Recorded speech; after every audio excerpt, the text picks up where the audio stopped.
and I've been confronted with a lot of challenges with regards to child service, and some of them, mostly African immigrants or African parents, have had their children taken away by the government. Welcome back to my channel, beautiful people. My name is Samuel Dano, and this is Keeping It Real with Dano.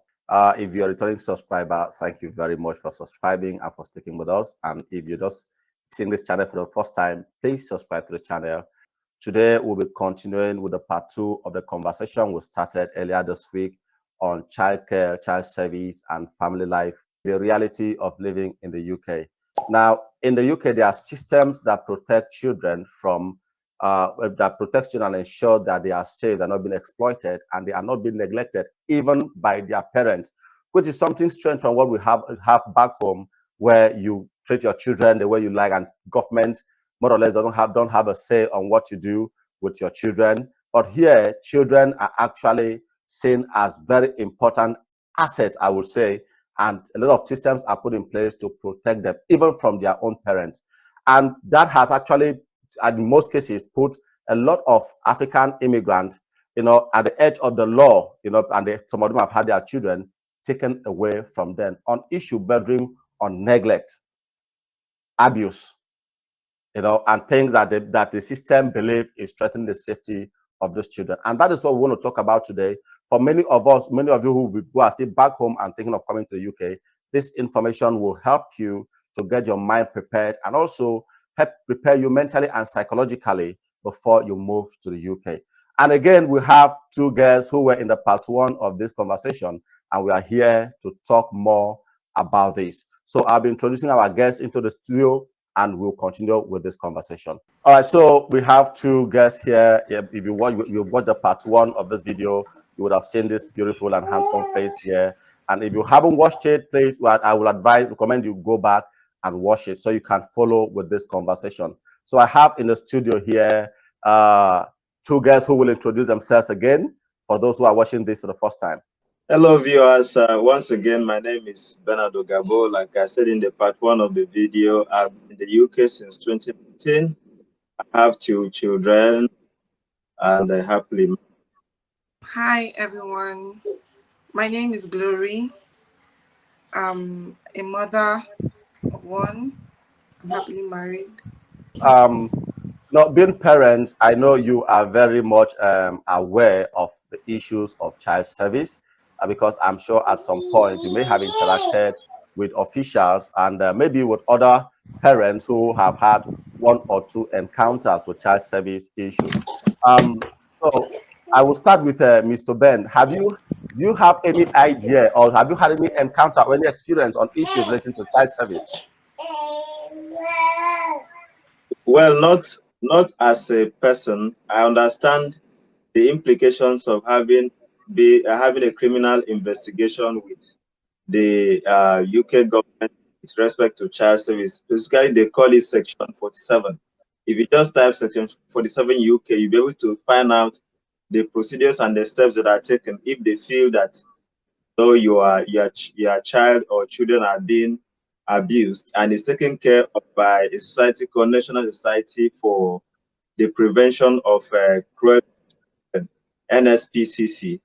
So they take the issue of abuse to children very, very serious.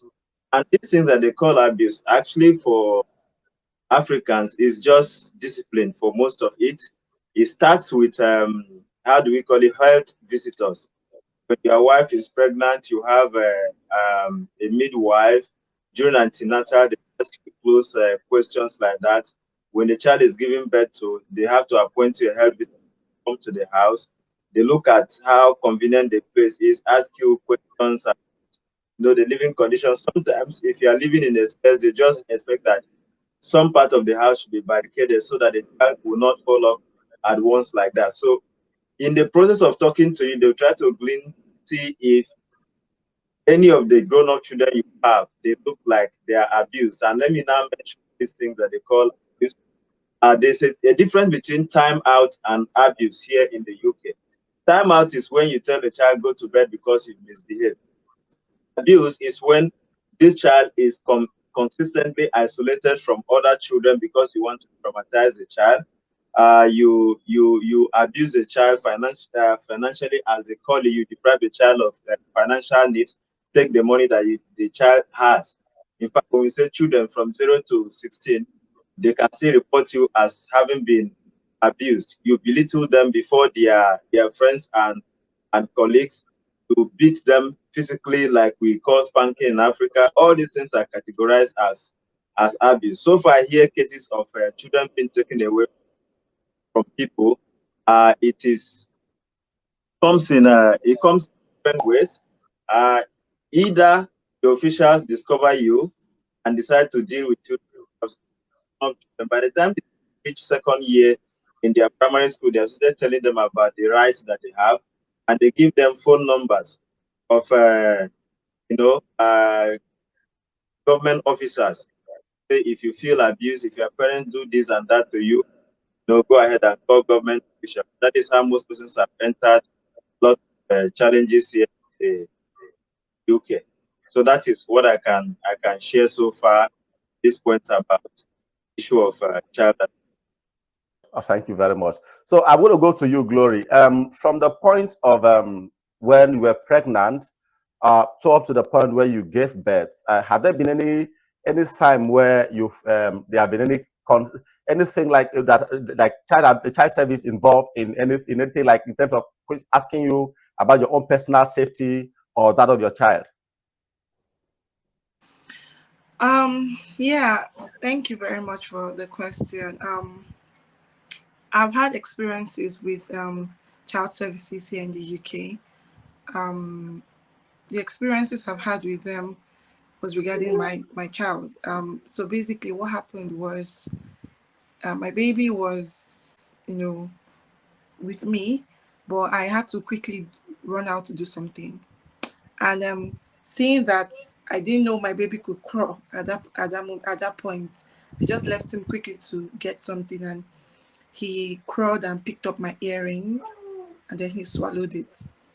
And me rushing back to see my baby, gagging and trying to, you know, push out the earring because it already gone down his throat. I had to put my hand in trying to bring it out, and I was scared. Me being a first mom, I've never experienced that before. And after everything, I had to call 999, and they asked what the emergency was for, just to be safe and just to know that my baby was okay. I called and told them what happened, and then they sent an ambulance to my house, picked up the baby, and then we went to the hospital to do some x-ray and the rest. Luckily for me, they found the earring, but then the earring was in his bowel. So because I had to give him a lot of fluid, so the earring could, go down to his bowel.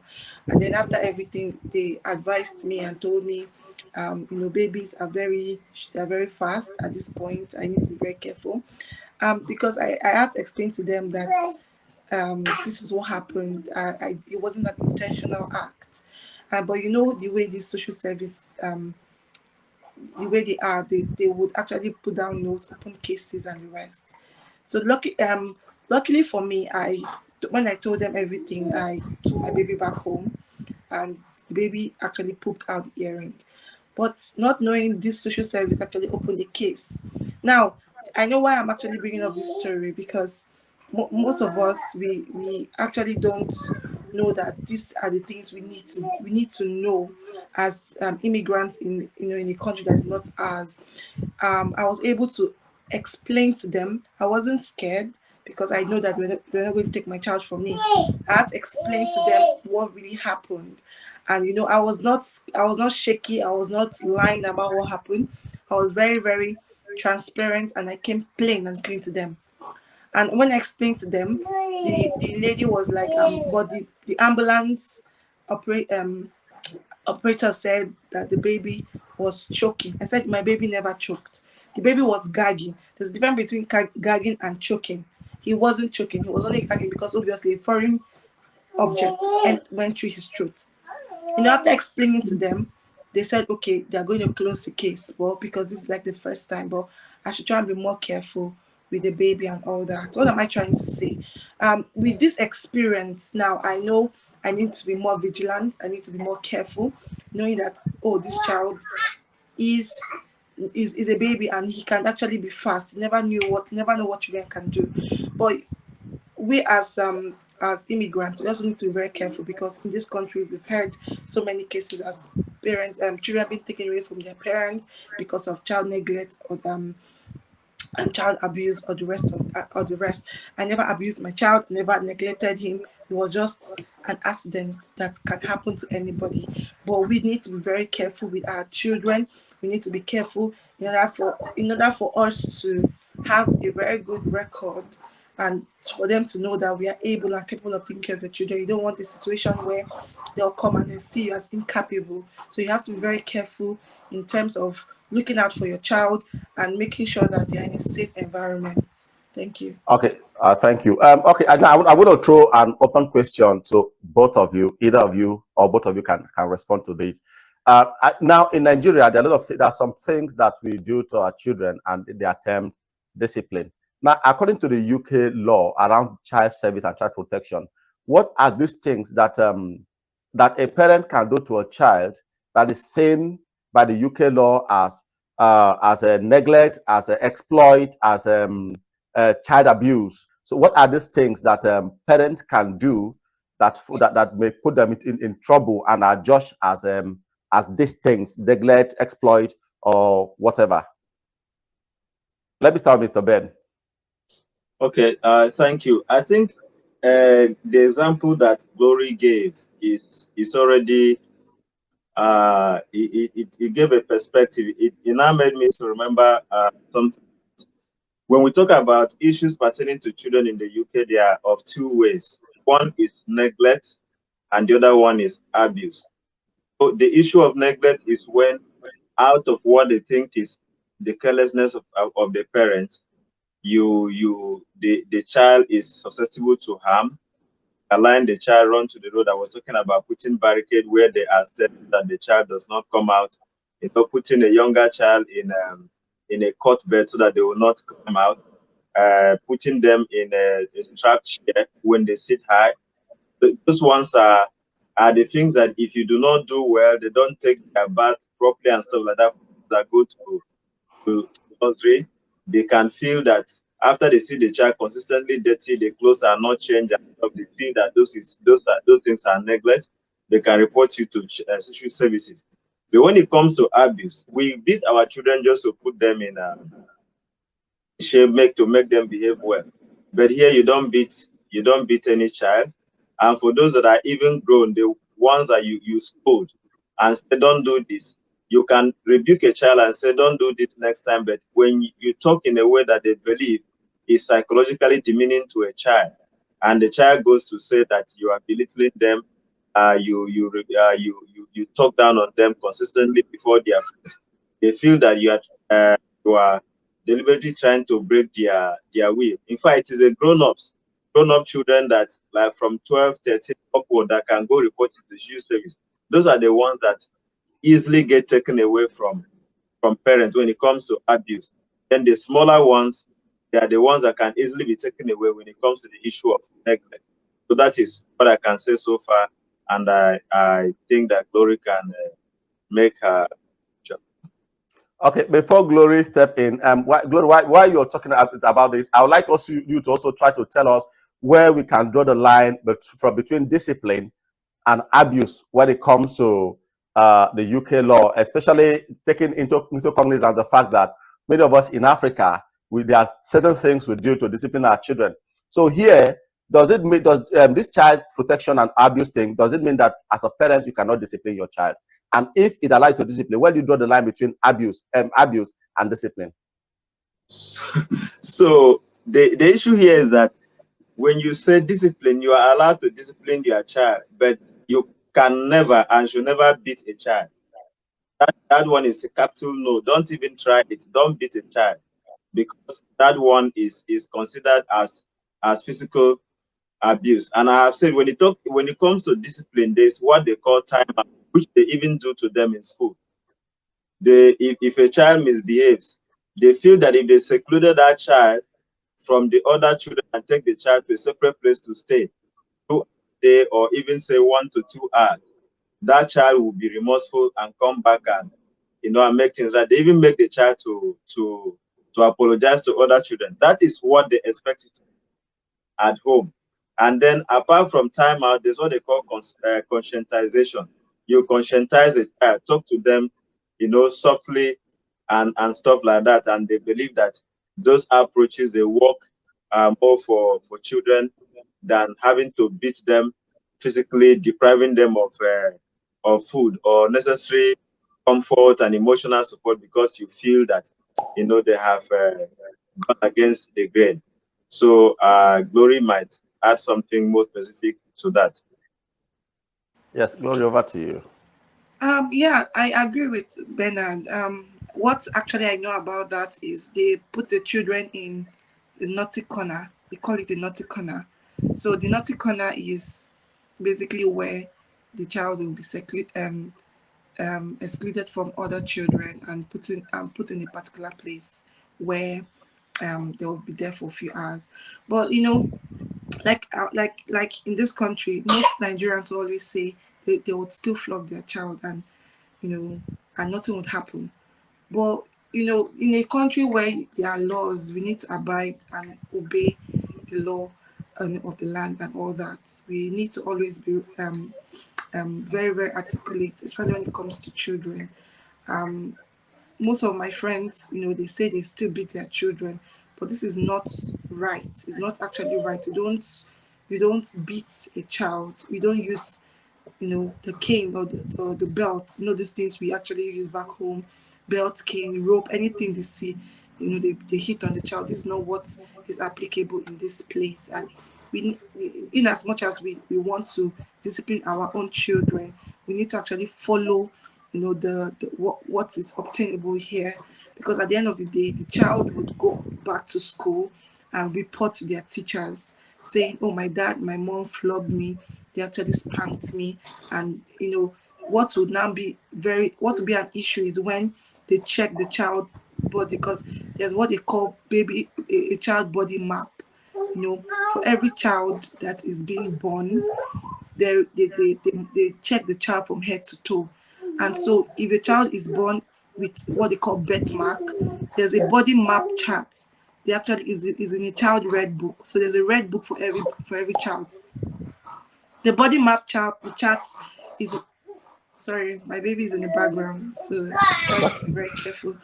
The body map chart is where they record any birthmark or any birthmark in the child. So that's the only mark that should be on that child's body. So if there's any other mark from an injury or from flogging or from anything, they'll do an assessment on that child. And if they see any other mark that is not there, that wasn't there from birth, then they'll question the parents.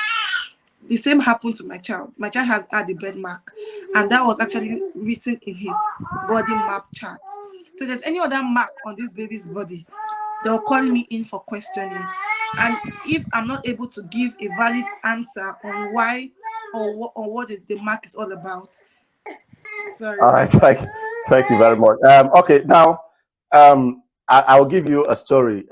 2 days ago, I met this South African woman who has about 4 kids, and we were talking about the issue of child service, and she said something about that even in their church, because there's this insinuation at some quarters that black immigrants are being targeted by child service.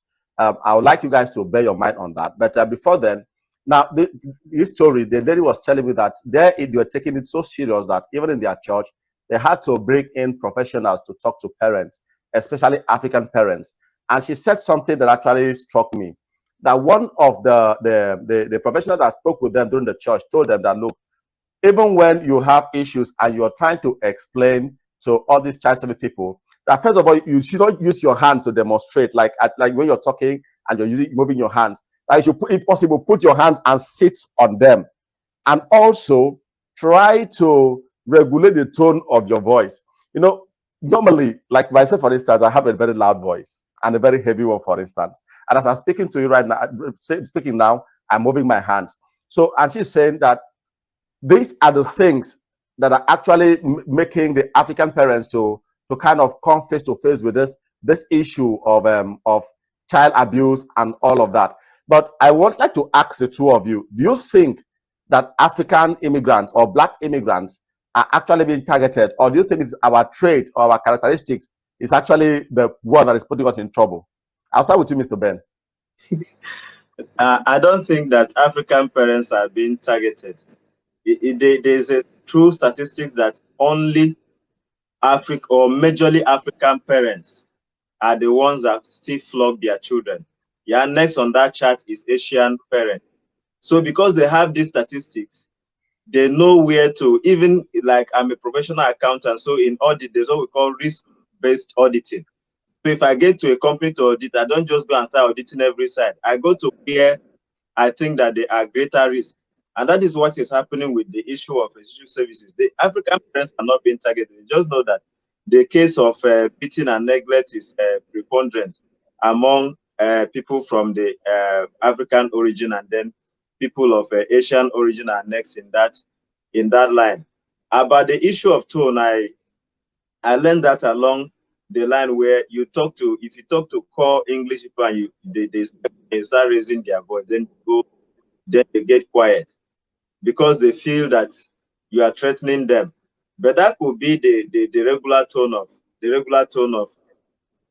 of voice, which to a large extent most of them now understand that there's a way West African people talk, Nigerians leading the chat, that we talk with some level of, so other kind of characteristics, profiling. If they are opening case against you, they might even want to ask questions about how you behave from the people that you work with, and all these things will build up to see whether you are really aggressive to their children or not.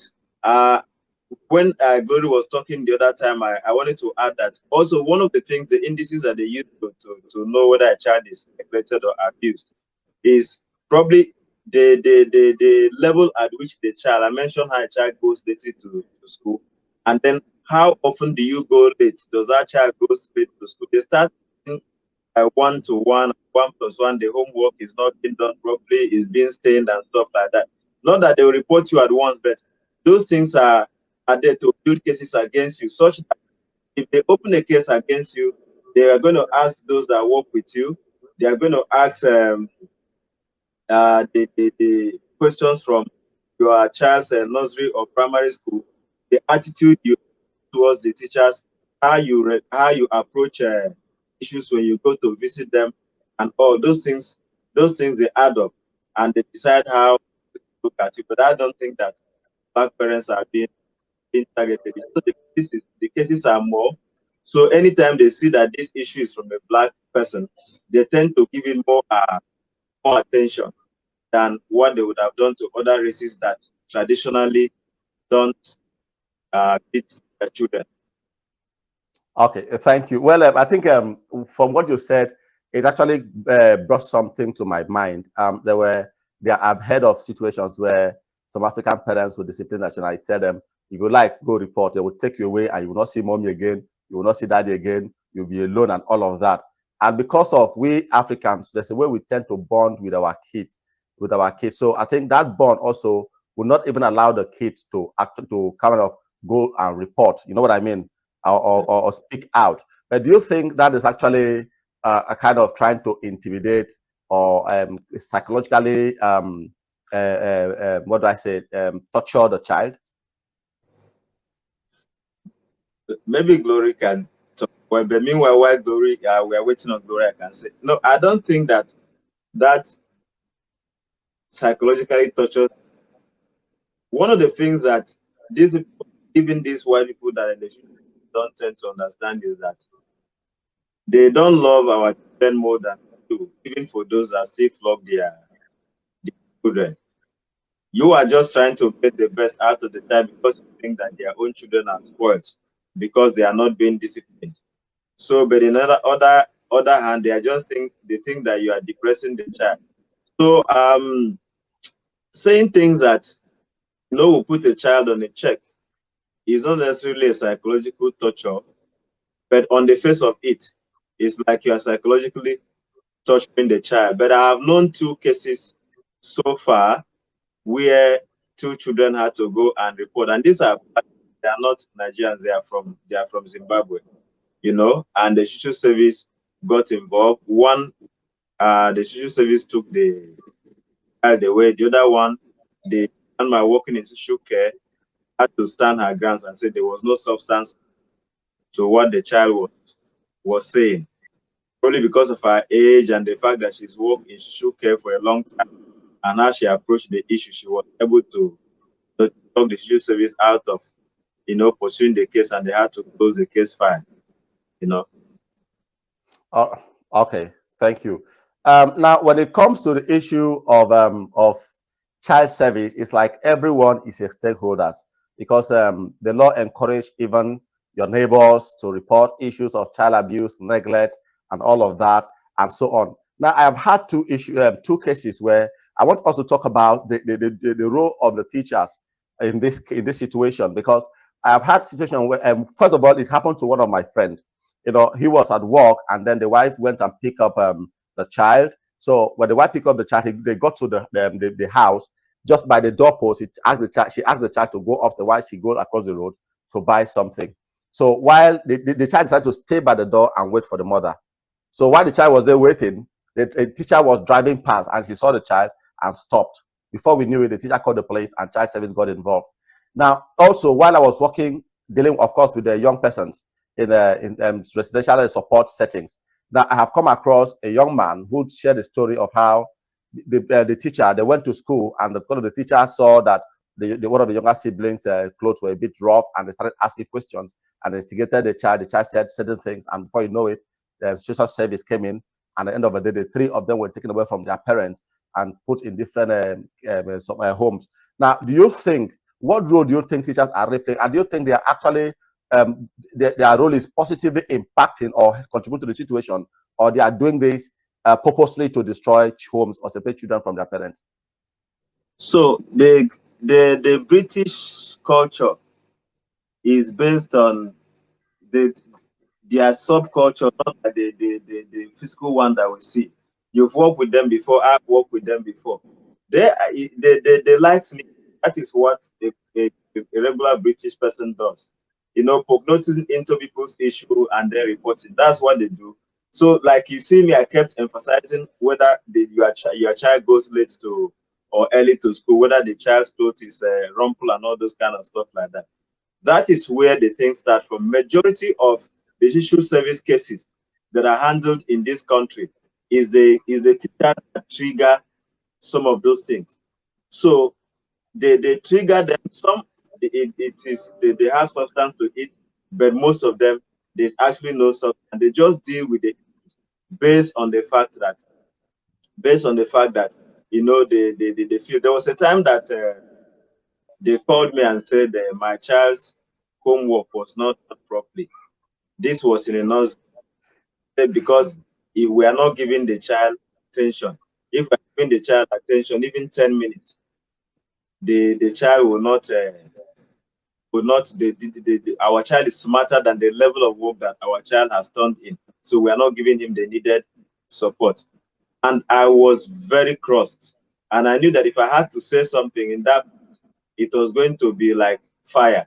So I just left them quietly and came back to the house and I mentioned it to my wife. My wife now called and started with them on the phone, because some of these people don't have to start challenging some of the things, because they most times they give you a clue of what they are thinking before they go ahead to report. So when they give you a clue and they start saying things that I think they are not supposed to say, you need to start debunking them early enough before they go, you know, before they go ahead with it.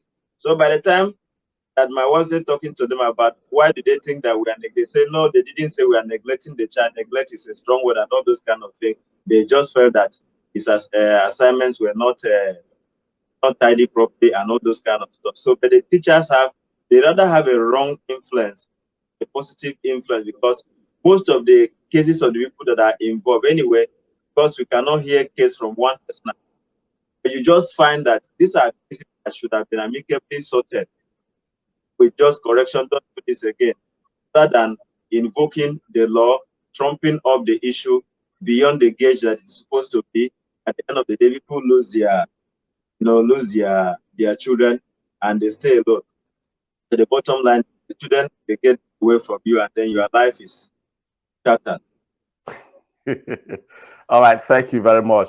Well, before Glory contributes to this, because I want her to share perspective on the contributions of teachers towards this issue. We are also going to look at the neighbors aspect, because that's also another areas to look at it. Now, there's this story someone shared where they have a child. The child was doing good in other subjects, but was lagging in mathematics. So the parents decided to enroll the child for an online class, so that with a mathematics class with an online tutor. So now, when the child, one of those days, the child went to school, and the teacher asked him, "How are you? How did you spend your weekend? Was it a weekend, or how would you spend your day?"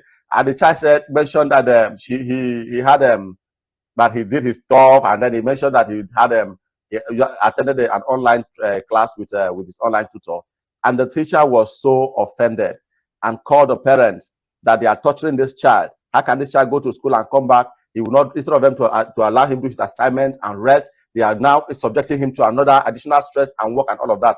And the teacher demanded, mark the word, demanded, that online classes or whatever should be cancelled, and the parents actually had to obey. Now, this actually takes away your own power as a parent to actually even support your child to get the best out of him. So over to you, Glory. What do you think about the roles teachers are playing, especially because a lot of students have gone to school, before you know it, because of the conversation between the teacher and the student, or the student with another student, the teacher involves child service, and the parents are summoned to come there and begin to defend themselves or say things like this. So what do you think? How do you categorize the contribution of teachers to this child service issue?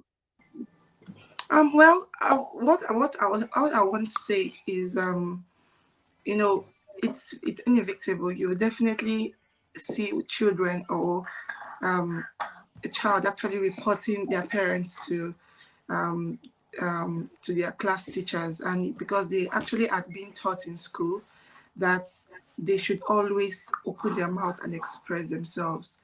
I've been is in a space where a child and his child were having a conversation, and the child was actually telling teacher what happened in his house, saying that his mom and his dad were fighting, and that he is not feeling comfortable and all that. I mean, he wasn't the one involved, but at the end of the day, the child was actually taken away from the parents, and because they are being taught to be expressive, you won't actually know what to do if your child is in a situation where they are not feeling very comfortable. Now, because of all this, you one have to be very careful. Like I said, if you want to keep your child safe, you have to be very careful, because these children are not like the children back home.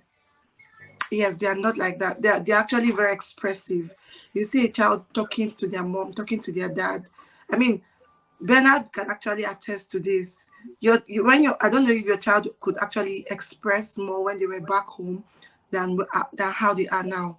But trust me, children here are actually more expressive in terms of whatever happens in the home, they talk. Whatever happens in the street, they talk. Whatever happens around them, they talk. So if they are being abused at home, they will definitely talk to your teachers about it. There is nothing you can do. You only get a call from the teacher, and you have to explain why and what happened. And if your explanation is not tangible, they're actually going to actually investigate the situation. And if it's not something that they're actually okay with, then they have to open the case. And then when the case is being opened, they start looking for how to take your child, and how your child is going to be sent to, the social service facilities where they actually keep children taken from parents. So we have to be very careful as like I said, immigrants. Except even if you're actually a citizen, you have to still be very careful, because at the end of the day, if you're not careful, it's actually going to backfire, and we don't want to lose our children to these social service workers. We don't want to lose our children to. I can't even imagine my child being taken away from me. I'm not going to be very. I'm not going to be very happy. I'm not going to be very, you know, okay as a parent. So we should have to be very careful. And also to their teachers, if you have a child, I feel you should be able to tell them, if you are going to, if you actually open up and tell them that they're going to be sent to a place where you would not see mommy, you would not see daddy, you're not going to eat well, they're going to give you one square meal. When you talk to a child like that, they're going to be scared. And yes, I've seen my friend tell his child, if you report me, they will take you to a place where you won't see mommy, you won't see daddy, you'll be alone. One square meal, you will not see anybody to play with. And with that mindset, see the child say, daddy, I won't say anything, I won't talk. I know putting that thing in them, well, yes, it's one of the things that we Nigerians, we actually tell our children, but then we still have to be very careful, you But know. but but do you think telling that to your children amounts to psychologically or intimidating them or something or harassing them? That's what we Nigerians, because most of them, no, we Nigerians, because I'll only speak for the people I know, because most of my friends are Nigerians. That's what they do to their children. They tell them this, but it's not the right thing to say, because on a norm, you're not supposed to do things that are contrary to the law. You're supposed to treat your children like you would, even if you're very mad at them and all that. There's what they call alone time. You give them this space. If they're actually getting on your nerves, they are just, speak to them rather than hit them or spank them. It's me. I would not tell my child, if you do this, you will not see mommy. I won't say that. I would only treat them the way I feel is right. Because at the end of the day, even if you tell them you won't see mommy, you won't see daddy, one way or the other, they will still talk to their friends and open up. Before you know it, teachers are aware of what's going on. Do you understand? So you just have to do the right thing, and follow the right procedures. So from what I'm getting, what I can take out of what you've said right now is that apart from directly disciplining your child or abusing your child, abusing your child, even your own personal life can also affect that child and can also cause, like the case you mentioned where the child talks about his parents fighting at home and him feeling threatened and unsafe. That also means that what the parents do personally can also affect the child and also can Yes. also push them against the law as well. You see a parent coming home drunk, drinking, smoking, you know, the child is not safe in that environment. I mean, they were not saying that parents do smoke, but I mean, now making it, making it unsafe for that child coming home drunk and then hitting the mom, saying, verbal abuses, really verbal abuses on the wife or the children, it affects the child. And if the child is actually saying they are not safe in that environment, even with you without hitting them, your words alone can actually make them feel threatened. So with our actions as parents, with our actions as carers, what we do actually affects how the child sees us, how we actually portray who we are to them. Because if we don't portray the right thing, they feel unsafe, they feel threatened. So you don't want a situation where you will live to regret our action. So whatever is best, we do the right thing. We make sure that we are not making those children or making the children very uncomfortable, and I'm keeping them safe, for the future and the rest. All right, thank you very much. Now, for the last part, what we're looking at is the contribution of the neighbors. Now, there's a story of a couple who had about 2 or 3 kids, and I think the oldest was around 13 or so. So, for whatever reason, they both decide to be working night shifts. So, what they do is that at night, when they put the children to bed, they go to work at night, hoping that when they put the children to sleep and they go for night shift, probably before the children wake up, or maybe a few hours, 1 or 2 hours after the children have woken up, they would have been back from work. So now, because of that, sometimes the children wakes up early and they start playing around, and the neighbors have been observing. And one of those times, something happened, and I think the alarm in the house triggered up. And because they were kids, they didn't know what to do. The neighbors now had to notice it, even though they put that off. They had to they had to inform the police, and social service came in. And I realized that these parents have been keeping their children at home at night and go to work, go to night shift. Now, let's look at the contributions of the neighbors, because some people may think, like, for example, we all believe, we all know that here every neighbor mind their business. Like, for example, You have a flatmate, you may not even know his name. But at what point do they draw the line between minding their business and now begin to stick and poke their nose into your affairs when it comes to issues of child service? Because neighbors have called the police, they have involved child service before, because they perceive or feel that children in their neighbor or their flatmate or the next flat are not being safe because they have heard their parents fighting or quarreling, or they have heard they feel the children have been left alone or locked at home while the parents go out to do other things. Now, what do you think about the contributions or the factor, this neighbor factor or flatmate factor in these child service issues? I think I will start that with Mr. Ben. So I said it earlier. There is no British neighbor that minds his business. So don't ever be deceived that neighbors mind their business. As long as they know what they feel what the law should be, then be careful that you don't violate the law because they're going to call the law on you. When I was in Coventry, I stayed in, you know, these regular houses that are not well insulated.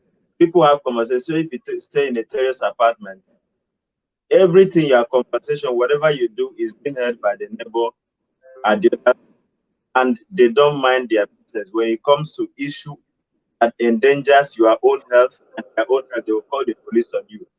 During the COVID, I know a friend here in Leicester. The police, they called the police 3 times on him that too many people are coming to his house when there was supposed to be a lockdown. In fact, one is in Glenfield, the other one in Vermont Lease.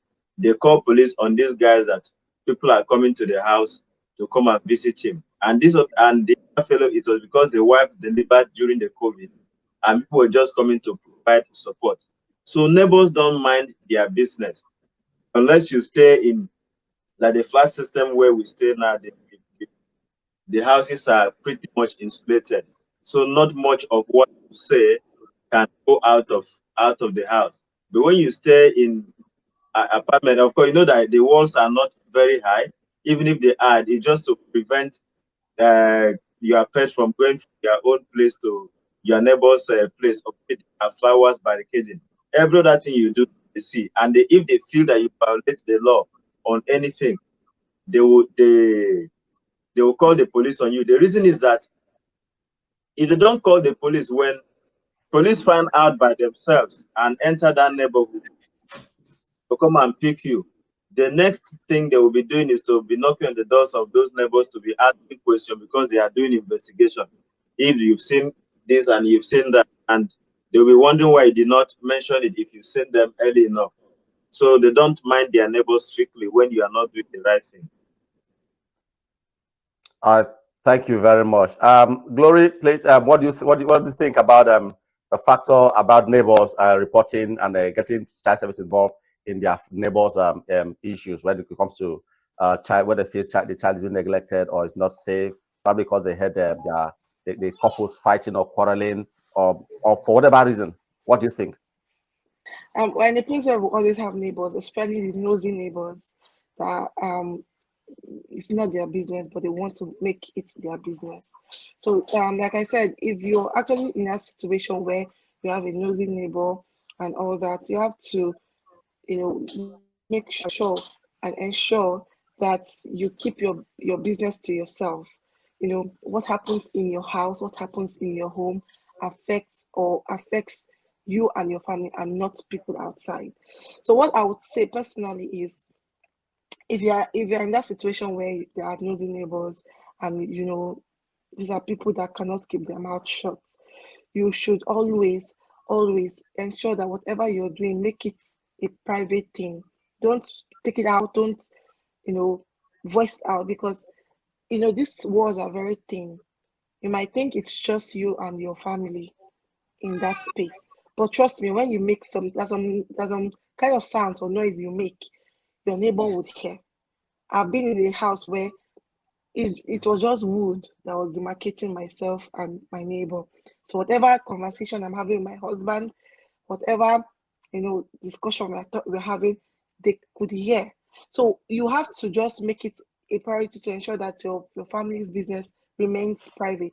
And if they actually report, if they are going to report to your neighbor, I feel it's just a good thing to walk up to them and say, please, this is my family business. This is a private um um no, yes, it's not something you should. No, I'm very serious. You walk up to them because most of them don't like to mind their business.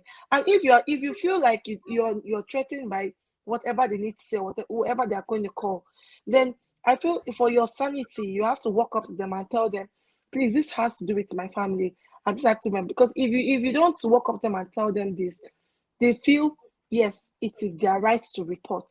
I mean, yes, it's, if you're doing the, like I said, if you're doing the right, everything boils down to the right thing. If you're doing the right thing, you don't have anything to be scared about. I don't know if you Well, understand. yes, I do. But we've had situations because even if you're keeping your business private, if you're quarreling, if two partners are quarreling in the house, Mm-hmm. voice will rise. And if a Yes. child is consistently crying in a house, maybe it may be because of food or because or for whatever reason, neighbors here, no matter how private you want that to be. Now the thing is, some of them may not even confront you to ask you what is going on. I have an experience where I was working in a care home, and there was this particular resident who was very aggressive. He would attack and all of that, and most of the time we have to come in and restrain him and restrain her and all of that. And then all of a sudden, now there's a neighbor who was in another flat, in another building actually, and apparently she has worked in care setting before, okay, but and got to a point of a manager before she retired. So without us knowing, because look, neighbors can give anonymous tip. You know what I mean? They can call the police and tell them it's an anonymous call, and the police always protect those people who report Yeah, this. They will not come and tell you my neighbor said or something like that. that's You know what true. I mean? So no matter how private it is, in as much as it has to do with issues of violence or voice rising or a child crying, neighbors will always know. And it's not all of them that will confront you and tell you, look, we've been hearing this child crying, or why. They know that that's your business, but they feel if they feel the child is threatened, because in this country everybody is like a stakeholder when it comes to security. And of course, for some of us who have worked in care, there's something we call whistleblowing.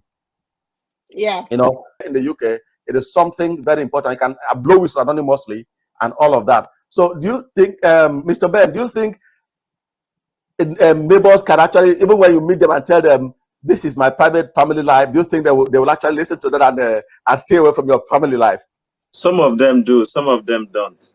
Some of them, when you say that, it even aggravates it, and they will say, even when I confronted him or her, she decided to threaten me just to show. But most of them, you know, the British people yourselves, that when it gets confrontational, when in certain things, even if it is their right, they'll decide to coil in. It's when you give them too much gap that they will try to sit on your head. But when they see that you can sit up and try to defend yourself, they will always back up. So, but once, just know the level to which you are right. If the picture looks majorly bad, in fact, there's nothing you will be able to do about it. Even if you threaten them, then you make the issue. All right, thank you very much. So, can you give us a final word on this, so that we'll be rounding up? What's your final word on the issue of child service? What are the advice you give to African migrants, both those who are in the UK or those who are hoping to come with their kids? Well, take good care of your children and make sure that you don't create gaps where it is the health worker that comes to see your home that finds out that things are not going well with the children, or because of how your children are untidy, or how they go late to school, how you treat them before they go to school, they go to report to school. Avoid beating totally 100%. You can conscientize the children. By the time you start having conversations, you find that conversations actually work, and then you live an exemplary life before them. But if you cannot do without having to spank your child, then just pray that you are not caught. That's the best advice I can give. Thank you very much. Thank you. Glory, your final words. Thank you very much. What I would say is always do the right thing. Ensure that, like I said, I always stand by the right thing. So always do the right thing. Make sure that you are following the law. If you're not actually conversant with the law or what taking care of a child here in the UK entails, I feel there are actually books you can read on child discipline and responsibility on taking care of, of children. I feel if you're not also, if you feel you don't want to read and all that, I mean, YouTube is there, Google is there. There are some things you can actually make research on how to take care of a child, how to, even if it's your own child, but there's rules stated on how to take care of these children. So I feel you should get yourself conversant with those rules, and like Mr. Bernard said, always avoid spanking, always avoid beating a child. Rather, put them in the naughty corner. The naughty corner is a very important place for them, and they know, and they would not want to be in that naughty corner. So try and follow the law. Ensure that whatever they are doing is whatever they are doing is actually the right thing. Whatever you're doing is the right thing, and with that, you're going to be fine living here. Thank you very much. Thank you so very much. So you've heard it all. The thing is, back home, parents could fight, and sometimes we know how that affects the children, but we don't make a big deal out of it. Children get disoriented, children get emotionally tortured when they see their parents fighting. Here in the UK and abroad, generally, it is a big deal. That alone can cost you your children. Okay? That alone can cost you your children. And as you've heard, neighbors are stakeholders in this.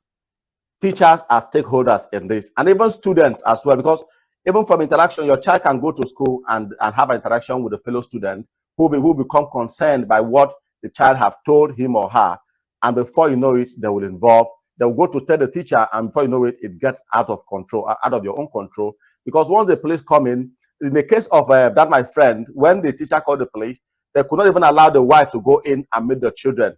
Okay, there were actually 5 policemen that came in. They kept the wife outside. My friend was at work. They had to call him. He came all the way back. Even at that, he was not allowed to see the children. What happened was that the police were up there with child service asking these children questions. Do your parents quarrel? Do your parents fight? What did you eat last night? Who prepared the food you ate? And all of those questions. Now, these are things that we may think don't matter. These are things we may think are happening in the house privately and nobody's seeing. Now, it might be the only person that saved the day was the eldest child, who was even not up to 8 years at the time. It was the eldest child who said, yesterday, the food we ate yesterday, it was even my dad that fixed it. Which he does not raise his voice on adults. He's very good. We have, our parents are very good. They take good care of it and all of that. So at this point where it gets to the police, the only person that can save the day is your child. Because you will not be able to defend yourself. At that point, whatever you have to say does not matter. If the child say, my dad spanked me, my dad shouted at me, or my mom shouted at me, or yesterday, they're not allowed us to play, or all of those things. Here, those things are very important. Those things can cost you a lot. You are a father or a mother and you drink. There are a lot of children with child service because their parents drink, and the law and the child service they decide that those people are not capable enough to take care of those children because they drink too much or because they smoke too much and all of those things. So these things matter. And like Ben said, I don't feel like I have had sentiments where people say African immigrants are being targeted. But as Ben said, it may not be true. But I also differ because sometimes the way those people come at you and the kind of questions they ask you, they would not have asked those questions if it were to be the other way around. But then again, as Ben have also said, if you are going for an audit, to do audit is the where you believe that there may be risks that you actually look at very well. And we as African parents, we shout. I have a loud voice like myself. I remember there was a time I was speaking with an INEC official back in Nigeria when I went to work as an ad hoc staff. I was being myself on my natural voice, but she felt I was shouting, and she said I was shouting at her. So if an African, a Nigerian like me, would see my natural voice as being aggressive, then imagine what they will think here. They are soft-spoken, they have a very calm manner of approaching you and all of that. So please, if you're bringing your children to the UK, I hope this video is able to give you arm you with the right information and help you prepare your mind on issues about child service. Thank you very much for watching, and thank you to our guests for your time. We really do appreciate. Thank you very much, and I will see you in the next video. Please subscribe to this channel and turn on the notification bell because we have many more interesting things we'll be talking about on matters that affect immigrants abroad, the realities of living abroad, and the myth also. We'll be debunking them from time to time. So turn on the notification button so that when we upload new content, you will be notified and you will watch and gain more knowledge and more insight. Thank you very much. We'll see you in the next video.